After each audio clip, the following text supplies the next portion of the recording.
नमस्कार, मैं doctor Amit Kesarwani, founder and director अनुसंधान academy civil lines Allahabad.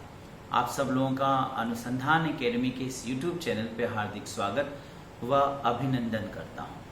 Students and followers, UGC net first paper में लगातार मैंने कई यूनिट्स में अब तक कई एक वीडियोस अपलोड किया। इसी प्रक्रिया के तहत रिसर्च एप्टीट्यूड की यूनिट से मैं इधर कई एक वीडियोस बनाकर अपलोड कर रहा हूँ, जिसमें मैंने रिसर्च क्या है, रिसर्च हाइपोथेसिस क्या है, रिसर्च हाइपोथेसिस के प्रकार, नल हाइपोथेसिस किसे कहते हैं, वेरिएबल्स क्या हैं, और सैम्पलिंग के सभी 8-10 प्रकार जितने हो सकते हैं, snowball sampling, quota sampling, random sampling, सभी प्रकार के सैम्पलिंग पर वीडियो बनाया। इसके बाद मैंने रिसर्च मेथडोलॉजी और क्लासिफिकेशन ऑफ रिसर्च पे मैंने पहले वीडियो बनाया। फिर रिसर्च मेथडोलॉजी यानी शोध पद्धति क्या है, शोध पद्धति एक कार्य करने का तरीका यानी शोध करने का तरीका, शोध हमारी किस ओर रुझान है, किस ओर झुकाव है, मैंने इन सब चीज़ों को इन डेप्थ एनालिसिस के साथ वीडियोस बनाया। और शोध पद्धति के प्रकारों में मैंने आपको इससे पूर्व में research, historical research methodology, explorative type of research methodology और डिस्क्रिप्टिव लेवल रिसर्च मेथडोलॉजी, ये 3 प्रकार के रिसर्च मेथडोलॉजी जो कि मूलभूत अनुसंधान यानी फंडामेंटल रिसर्च के अंतर्गत आते हैं, ये मैंने आपको पूर्व की वीडियोज में पढ़ाया। आज मैं जिस पर आपसे चर्चा करने जा रहा हूँ, जिस पर मैं बताने जा रहा हूँ, वो है experimental research methodology, that is प्रयोगात्मक अनुसंधान पद्धति। अभी अनुसंधान पद्धति क्या होता है? वी ऑल नो डैट किसी भी शोध करने का तरीका यानी शोध करने का तरीका, जैसे जीवन में किसी कार्य को करने का तरीका होता है, चाहे वो किचन में किसी कार्य को करना हो या हमारे किसी व्यक्तिगत कार्य करने का एक नज़रिया तरीका, उसी प्रकार से शोध को करने का एक तरीका, उसे हम अनुसंधान विधि कहते हैं। मूल रूप से 2 भागों में बांटा जा सकता है, मूलभूत अनुसंधान और एक आपका व्यवहारिक अनुसंधान यानी फंडामेंटल रिसर्च और एप्लाइड रिसर्च। फंडामेंटल रिसर्च जिसके अंतर्गत हम मूल तत्वों यानी हमारा उद्देश्य होता है तथ्यों को संकलित करना, जिसके अंतर्गत 3 प्रकार के शोध पद्धति को सामान्यतः रखा जा सकता है, जैसे अन्वेषणात्मक शोध पद्धति, ऐतिहासिक शोध पद्धति और आपका वर्णनात्मक शोध पद्धति। अन्वेषण जिसमें हमारा उद्देश्य कारणात्मक व्याख्या हो, छिद्रान्वेषी हो यानी कारण को जानना हो। ऐतिहासिक जिसमें हम तुलनात्मक व्याख्या करते हैं और वर्णनात्मक जिसमें स्थिति का वर्णन यानी विश्लेषण कर रहे होते हैं। अब यहाँ पर हम आ रहे हैं तत्कालिक समस्या के हल के दृष्टिकोण से, यानी समस्या के हल करने के उद्देश्य से जब शोध किया जाता है तो इस शोध को हम वर्गीकृत करते हैं व्यवहारिक शोध के अंतर्गत या व्यवहारिक शोध के अंतर्गत या अनुप्रयुक्त शोध के अंतर्गत, या इंग्लिश में कहें तो अप्लाइड या बिहेवियरल रिसर्च के अंतर्गत। अप्लाइड या बिहेवियरल रिसर्च के अंतर्गत हम actionable type of research methodology, experimental type of research methodology को सामान्यतः रख सकते हैं। Experimental type of research methodology experiment पे आधारित है। अब यहाँ पर आपके मन में आ रहा होगा हम एक्सपेरिमेंट समाज में जाके कैसे करें, यानी एक समाज वैज्ञानिक के लिए तो फिर या एक सोशियो साइकोलॉजिकल या ह्यूमैनिटीज विषय पर रिसर्च करने वाले स्टूडेंट के लिए तो ये रिसर्च मेथडोलॉजी कहाँ से प्रयोग हो सकता है? ये तो प्योर साइंसेस, फिजिक्स है, केमिस्ट्री है, बायोलॉजी है, लैबोरेटरीज में काम करने वाले छात्रों के दृष्टिकोण से बना होगा, परंतु ऐसा नहीं है। पूर्व में भले ही ये सिर्फ प्योर साइंसेस में प्रयोग किए जाने वाली विधि थी, लेकिन अब इसका बहुतायत प्रयोग हम समाज विज्ञान या मानविकी में करने लगे हैं। समाज विज्ञान या मानविकी के क्षेत्र में अगर हम देखें तो प्रयोगात्मक का क्या मतलब निकलता है? प्रयोगात्मक का मतलब होता है मॉलिक्यूलर रूप से स्टडी करना। अब मॉलिक्यूलर का मतलब क्या है? बहुत ही छिद्र अन्वेषी यानी कि माइक्रोस्कोपिक स्टडी करना, यानी गहराई से एनालिसिस करना। अब किसी चीज पर गहराई से विश्लेषण या एनालिसिस इस स्तर पर इस तरीके से करना जिससे उसका हल निकल सके। अगर हम इस उद्देश्य के साथ शोध कर रहे हैं तो जनरली हमारा जो शोध की प्रकृति है वो मुड़ जाएगी, वो गूंज जाएगी प्रयोगात्मक शोध पद्धति के दृष्टिकोण से। अब यहाँ पर ये बहुत बार कठिन हो जाता है कि हम ये पहचाने कैसे कि हमारा शोध पद्धति क्या है। तो ये भी देखा गया कि एक ही शोध विषय के अंतर्गत कई प्रकार की शोध पद्धतियां दिखाई देने लगती हैं। लेकिन ठीक उसी प्रकार से जिस प्रकार से मैंने पूर्व का उदाहरण आपको दिया था कि एक पनीर की सब्जी और उसके कई वेरिएंट हो सकते हैं, जैसे पालक पनीर, मटर पनीर, कढ़ाई पनीर, परंतु पनीर की मात्रा सब में है। बस ये देखना होता है कि किस अन्य वेरिएंट की मात्रा ज़्यादा हो जा रही है। जैसे पालक की मात्रा ज़्यादा है तो पालक पनीर, मटर की मात्रा ज़्यादा है तो मटर पनीर। बस उसी प्रकार से यहाँ पर भी हमें समझने का प्रयास करना होता है कि हमारा शोध किस ओर ज़्यादा झुका है। अगर हमारे शोध में बहुत ही गहराई से हम एनालिसिस कर रहे हैं, विश्लेषण कर रहे हैं, गहराई से अध्ययन करने पर बल दे रहे हैं, तो ये शोध फिर हमारा experimental type of research methodology में जा रहा है। वो भी देखना होगा कि क्या हम किसी समस्या के हल के दृष्टिकोण से शोध कर रहे हैं, यानी हमारा उद्देश्य केवल अन्वेषण करना नहीं है, हमारा उद्देश्य केवल विश्लेषण करना नहीं है, तुलना ही करना नहीं है, बल्कि कुछ हल निकालना है, कुछ जानकारी ऐसा प्राप्त करना है जिससे किसी समस्या का हल हो। तो इस प्रकार का अगर हम शोध कर रहे हैं तो फिर हम इसके लिए प्रयोगात्मक शोध विधि को उपयुक्त मानते हैं, जिसमें हम समस्याओं का सूक्ष्म समाधान प्रस्तुत करने पर बल देते हैं।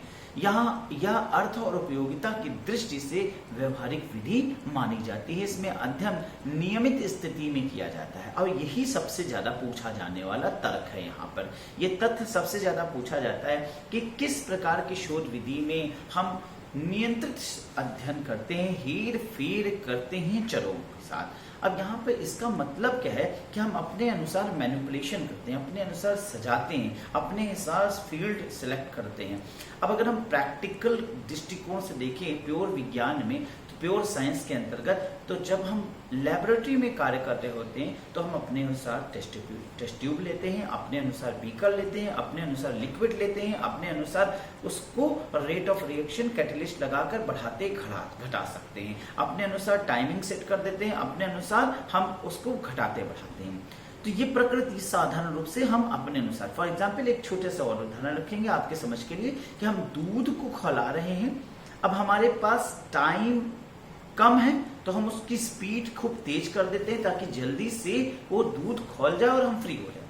लेकिन सपोज करिए कि हमें ये है कि हम दूसरा काम निपटा के आए, तब तक दूध ना बहे, तो हमने उसको बहुत ही कम आंच पे लगा दिया, धीमी आंच पे लगा दिया ताकि वो दूध खौल भी जाए और बहे भी ना। अब हम अपने बाकी कामों को निपटा लें, दूध ना बहे और दूध पक भी जाए। तो ये क्या हो रहा है कि हम अपने अनुसार नियंत्रित कर रहे होते हैं, हम अपने अनुसार स्थिति को कंट्रोल में लाने का प्रयास करते हैं, नियमित कर रहे होते हैं।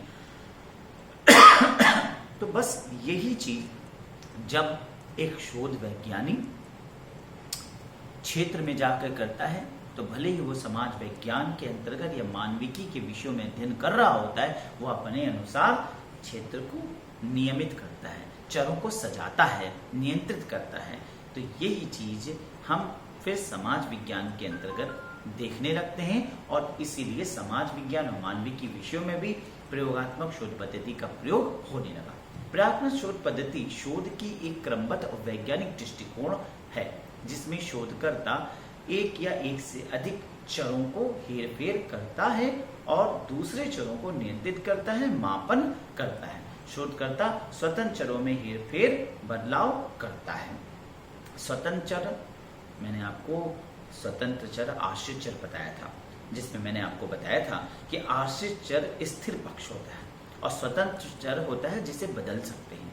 जैसे मैंने एक उदाहरण दिया था कि धूम्रपान से कैंसर होता है, तो कैंसर यहाँ स्थिर पक्ष है, इसीलिए से आश्रित चर कहा जाएगा।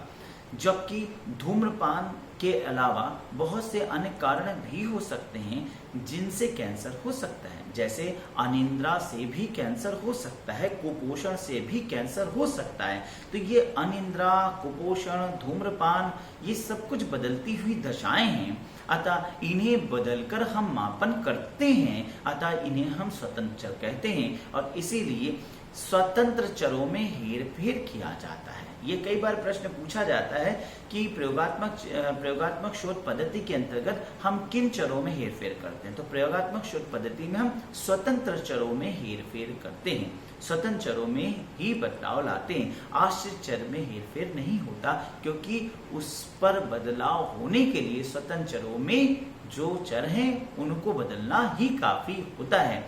ठीक है, तो ये देखा गया कि ये मानव व्यवहार के अध्ययन की एक वस्तुनिष्ठ विधि मानी जाती है। वस्तुनिष्ठ और व्यक्तिनिष्ठ, यहाँ पर ध्यान रखिएगा। वस्तुनिष्ठ का मतलब होता है वस्तु क्या बोलता है, और वस्तुनिष्ठ का मतलब हुआ कि स्थिति जैसी है बस उसका वैसा विश्लेषण करना। एक और अर्थ निकलता है वस्तुनिष्ठ का, वो भी जान लीजिए। वस्तुनिष्ठ अध्ययन पर आपके सिविल की परीक्षाएं हैं या आपके नेट की परीक्षाएं, सब वस्तुनिष्ठ यानी ऑब्जेक्टिव टेस्ट बेसिस होता है। क्योंकि ऑब्जेक्टिव में क्या होता है, हम गहराई से एनालिसिस कर लेते हैं, हम सही ज्ञान, गहराई ज्ञान को नॉलेज देते हैं। जबकि एक सब्जेक्टिव एग्जामिनेशन होता है तो सतही अध्ययन हो जाता है। जैसे किसी भी टॉपिक पर अगर सब्जेक्टिव पेपर आता है, निबंध मूलक आता है, तो उस पर एक क्लास 10 का बच्चा भी अपने विचारों को व्यक्त कर देता है और पीजी पास बच्चा भी विचारों को व्यक्त कर देता है। अब यहाँ पर ये नहीं पता चल पाता कि कितना गहराई से वो सोचता है या उसने कितना अध्ययन किया है। अब ज्यादा अध्ययन किया है या कम अध्ययन किया है, बस अपने विचारों को व्यक्त किया और मार्किंग करना मुश्किल हो जाता है। अतः सही नॉलेज को देखना कि कितना ज्यादा वो मनन चिंतन अध्ययन करता है, उसके लिए ऑब्जेक्टिव टेस्ट ज्यादा बेस्ट माना गया है। क्योंकि अगर उसे कोई चीज याद है, ठीक है, वो जानता है, उसको पढ़ा है, तो वो फिर वो बताएगा या नहीं बताएगा, दो ही बातें हैं। लेकिन अगर वो चीज नहीं भी पढ़ा है तो मोटे रूप से उस पर कुछ बातें लिख देगा तो कठिन हो जाएगा उसे फेल करना या उसे कम मार्क्स या ज्यादा मार्क्स देने में ही हम संतुष्ट हो पाएंगे। यानी कि सब्जेक्टिव टेस्ट में ये कमी होती है। ऑब्जेक्टिव टेस्ट में हम गहराई से एनालिसिस करते हैं, इसी गहराई वर्ड की वजह से यहाँ पर इसे ऑब्जेक्टिव बोला गया, यानी कि वस्तुनिष्ठ बोला है। यानी वस्तु कैसा है, वस्तु क्या सोचता है, वस्तु क्या बोलता है, वस्तु से क्या निकल के आ रहा है, इसीलिए इसे वस्तुनिष्ठ कहा गया। यह मानव व्यवहार के अध्ययन की वस्तुनिष्ठ विधि मानी गई है। नियंत्रित परिस्थिति के अंतर्गत एक अवलोकन है, ये भी कहेंगे, क्योंकि हम नियंत्रित अपने अनुसार चरों को हेरफेर करते हैं और उसके अकॉर्डिंग हम ऑब्जर्वेशन करते हैं और अवलोकन करते चलते हैं। तो प्रयोग को संपन्न करते हुए शोधकर्ता मानव व्यवहार के संदर्भ में प्रभाव संबंध अध्ययन की कोशिश करता है। तो भाई मानव व्यवहार के दृष्टिकोण से उसका क्या प्रभाव पड़ रहा है, इस संबंध को जानना यहाँ हमारा उद्देश्य होता है। यहाँ शोधकर्ता को उसे वैज्ञानिक दृष्टिकोण सोच प्रदान करता है, यानी कि वैज्ञानिक दृष्टिकोण से देखना नजरिया मिलता है। तो यहाँ शोधकर्ता का जो दायित्व की भावना है वो निर्माण, मतलब ये कहा जाए कि वह अपने दायित्व को समझता है, क्योंकि ऑब्जर्वेशन करना है, गहराई से अवलोकन करना है, सतही अध्ययन नहीं करना है, गहराई में जाकर समझना है। यह शोधकर्ता को समस्या को गंभीरता से समझने और उसे वैज्ञानिक तरीके से हल करने में भी मदद करता है। इस विधि में संदर्भ एकत्रण अनिवार्य नहीं समझा जाता। ये बहुत बार ये भी पूछा जाने वाला प्रश्न है। संदर्भ एकत्रण जरूरी नहीं है, यानी ये रेफरेंस कलेक्शन की जरूरत नहीं है। प्राइमरी रूप से जो डाटा है, प्राइमरी रूप से जो वेरिएबल है वो क्या बोल रहा है उतना ही काफी है। जनरली क्या होता है कि हम जब वर्णनात्मक शोध विधि कर रहे होते हैं या हम ऐतिहासिक शोध विधि कर रहे होते हैं, तो वहां पे क्या होता है कि हम सेकेंडरी डाटा से रेफरेंस कलेक्ट करके इंफॉर्मेशन ले लेते हैं और उसको मैनिपुलेट करते हैं। परंतु यहाँ पर क्या है कि हम प्राइमरी डाटा यानी सामने वाला क्या बोल रहा है बस उतना ही काफी हो, उसी पर एनालिसिस कर लेते हैं, जरूरी नहीं कि रेफरेंस देना हो। तो जनरली ये देखा गया है कि यहाँ पर हम प्रत्यक्ष साक्षात्कार प्रयोग करते हैं। अब सामाजिक विषयों में अगर हम प्रयोगात्मक शोध विधि का एक उदाहरण माने तो हम इसे दे सकते हैं कि अनुसूचित जनजाति पर विभिन्न कल्याण कार्यक्रमों के प्रभाव का अध्ययन करने के लिए अनुसंधानकर्ता या अध्ययनकर्ता प्रयोगात्मक शोध विधि का प्रयोग करेगा। अब यहाँ पे आप कहेंगे कैसे? ऐसे कि अनुसूचित जनजाति पर विभिन्न कल्याण कार्यक्रम के प्रभावों का अध्ययन करना है। तो कल्याण कार्यक्रम जो भी आज तक बनाए गए पिछले मान लीजिए देश की आज़ादी से अब तक का हम एनालिसिस कर रहे हैं, तो 70 वर्षों में अनुसूचित जनजाति शेड्यूल कास्ट पर जो कल्याण कार्यक्रम हुए उनका प्रभाव। अब शेड्यूल कास्ट पे हम जाएं तो पंचवर्षीय योजनाएं, 12 पंचवर्षीय योजनाओं में शेड्यूल कास्ट पर कुछ खर्च किया गया और उस पर कल्याण कार्यक्रमों पर क्या प्रभाव हुआ। मानव संसाधन विकास मंत्रालय द्वारा, समाज कल्याण मंत्रालय द्वारा क्या क्या खर्च हुए, देश में कितने एनजीओ ऐसे हैं जो अनुसूचित जनजाति पर बनाए गए, उन एनजीओ द्वारा क्या रिस्पॉन्सेस आए, सरकार द्वारा अलग से क्या और प्रयास किए गए, अन्य राज्यों में भारत के ऐसे राज्य जो कि अनुसूचित जनजातियों पर विशेष कार्यक्रम चलाते हैं उनका क्या पर। अब आप सोचिए कि समाज कल्याण, मानव संसाधन विकास मंत्रालय, पंचवर्षीय योजना, भारतीय गजट, एनजीओज, और इस तरीके से हम इन डेप्थ देखें तो काफ़ी बड़े स्तर पे यूनाइटेड नेशंस, यूनिसेफ द्वारा कितना किया गया, यूएनओ द्वारा कितना किया गया। तो एक प्रकार से देखा जाए तो काफ़ी गहराई से ब्रॉड स्तर पर देखना। अब देखिएगा, हम ब्रॉड स्तर पर देखने पर ज़्यादा बल दे रहे हैं तो हमारा शोध विधि प्रयोगात्मक शोध विधि में बदल जाएगा। लेकिन हम सतही अध्ययन कर रहे हैं, किसी एक स्थान पर विशेष पे जाकर वर्णन कर रहे हैं तो अनुसूचित जातियों पर वर्णन कर रहे हैं तो वर्णनात्मक शोध विधि हो जाएगा। पूर्व में और वर्तमान में क्या अंतर आया है तो ये तुलनात्मक अध्ययन हो जाएगा।